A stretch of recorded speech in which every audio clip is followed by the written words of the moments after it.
Difference between mutual fund and FD. हर दिन सामान का दाम बढ़ते जा रहा और आपके पैसे का दाम घटते जा रहा।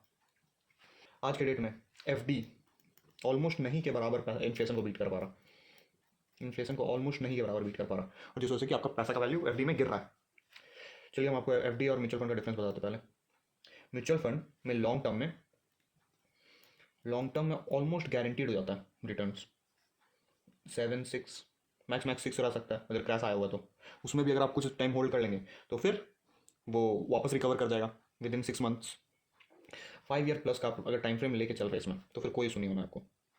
और एफडी में गारंटीड रिटर्न तो है, लेकिन विद टाइम वो 6 to 8%, इसमें रिटर्न समवेयर अराउंड 7 से 20-30 तक भी जाता है। कभी कभी अगर आपका रैपिड रैली दे दिया तो 70-60 भी जाता है, लेकिन अपना एवरेज रहता है म्यूचुअल फंड में 12%। तो ये एक हो गया पॉइंट। दूसरा पॉइंट है कि मोर रिस्क मोर रिटर्न, लेकिन इसमें लॉन्ग टर्म में हमेशा रिस्क डिक्रीज हो जा रहा। अगर आप सही फंड चुने हैं तो ओवर टाइम ऑलमोस्ट नहीं तो 12% देगा, और 12% देगा तो लंबा टाइम फ्रेम में वॉलेटिलिटी आयरन आउट हो जाता है। तो इसीलिए लॉन्ग टर्म में मोर रिटर्न मोर रिस्क नहीं रहता, मोर रिटर्न लेस रिस्क में कन्वर्ट हो जाता है काइंड ऑफ।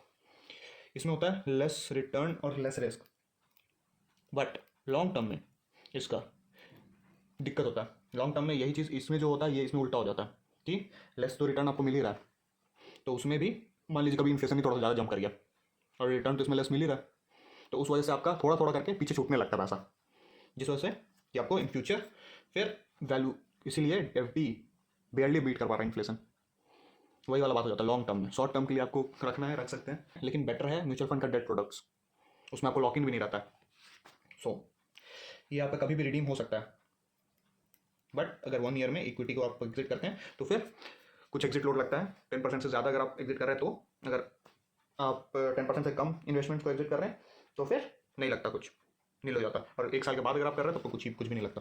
लेकिन इसमें वही है कि आपका लॉक इन पीरियड नहीं है, लेकिन हाँ काइंड ऑफ पेनल्टी बोल लीजिए या फिर जो भी, लेकिन इससे कम पेनल्टी हो जाता है एक तरह से। इसमें अगर पहले निकाल देते हैं तो आपका इंटरेस्ट पे कुछ कट के मिलता है, कितना भी हो, आप कितना भी एग्जिट कीजिए उससे कोई मतलब नहीं है। और डिपेंडिंग ऑन कहाँ आप एफडी किए हैं, तुरंत एफडी का पैसा नहीं आता है, 3 दिन लग जाता है एग्जिट होकर आने में। इसमें भी आपको समय लगेगा डिपेंडिंग ऑन कौन सा है, डेट है कि इक्विटी है, लेकिन सिमिलर हो जाता है, टाइम एग्जिट अकाउंट में आने तक में सेम हो जाता है। अगर मान लेते हैं आपके पास 1 लाख है और आप 5 ईयर के लिए उसको इन्वेस्ट करते हैं एफडी में, म्यूचुअल फंड में एंड एफडी में, तो एफडी में आपको 7% पे रिटर्न मिलेगा और एट द एंड उसका वैल्यू हो जाएगा 1,40,255। और सेम चीज़ म्यूचुअल फंड के लिए 12% एवरेज मैंने बताया अभी, 12% पर आएगा तो 1,76,234 रुपीज़ मिलेगा आपको। तो according to benchmark generally mutual fund लेता है 7 साल डबल करने में पैसा, 7 ईयर्स डबल करने में, और 15 ईयर्स लेता है वो 5x करने में। और एफडी में वही चीज़ 11 साल लेता है डबल करने में एंड 24 ईयर्स, मतलब इसका आपको ऑलमोस्ट आधा में पैसा डबल होते रहता है, डबल या मल्टीपल होते रहता है।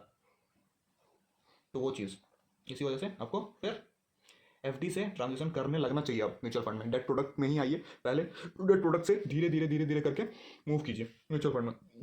लेकिन इस चीज़ के लिए एडवाइज़र का हेल्प लीजिएगा, क्योंकि आपको नहीं पता म्यूचुअल फंड में कौन सा फंड बेटर है, और इक्विटी और डेट का डिफरेंस भी आपको नहीं पता अभी क्लियरली, तो इसलिए एडवाइज़र का हेल्प लीजिएगा और उसको बोलिएगा डेट में पहले डाल लेने, उसके बाद फिर धीरे धीरे करके मूव करने would be a preferable option.